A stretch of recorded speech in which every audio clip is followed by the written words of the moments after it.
During a recent interview with the Government Information Service, Prime Minister Mitchell said dialogues at the 72nd OECS meeting surrounded benefits for OECS countries within the region, with a focus on the Eastern Caribbean Central Bank and Eastern Caribbean Supreme Court. He emphasized the OECS needs to focus on issues affecting member states. Things like our Supreme Court, Central Bank, Eastern Caribbean Civil Aviation Authority.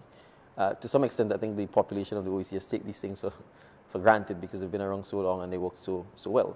But we can't take them for granted because the strength really is in our combined and unified action.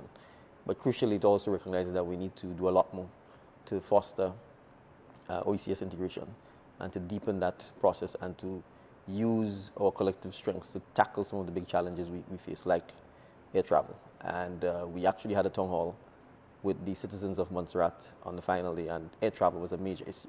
Prime Minister Mitchell says there are also common challenges domestically facing member states. He suggested a regional approach to address common issues within individual communities. You have the hemorrhaging of our nurses.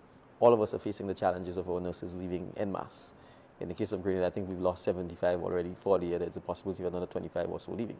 And the same situation exists in Montserrat. The same situation exists in St. Kitts, St. Vincent, St. Lucia.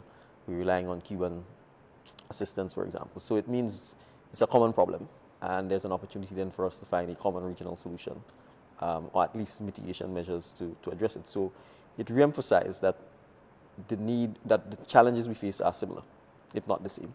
And therefore, our ability to solve them will in fact require us to take a regional and not just a domestic or national approach to them. And so I think it was very important for me and the other heads to particularly given that we have relatively, in the case of St. Lucia, in the case of St. Kitts and Nevis, in the case of Grenada, new prime ministers. So obviously we bring, in a sense, a relatively fresh perspective.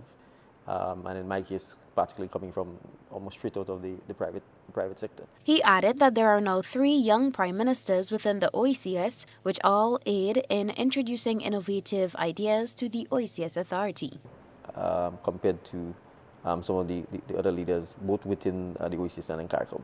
And I think given the youthfulness of our population, I think we serve as examples to the young population that all is not lost.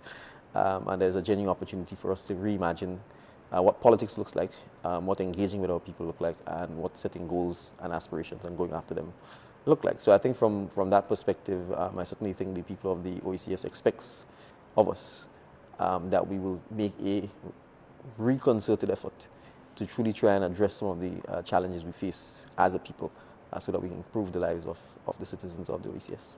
Addressing regional colleague heads of government at the opening ceremony of the 72nd meeting of the OECS Authority in Monserrat last Wednesday, Prime Minister Mitchell echoed the call for true regional integration. He added that the OECS region is yet to capitalize on the many far-reaching benefits of intra-OECS trading and the development opportunities to be derived from intra-OECS investments. For GBN News, Beverly Telesford.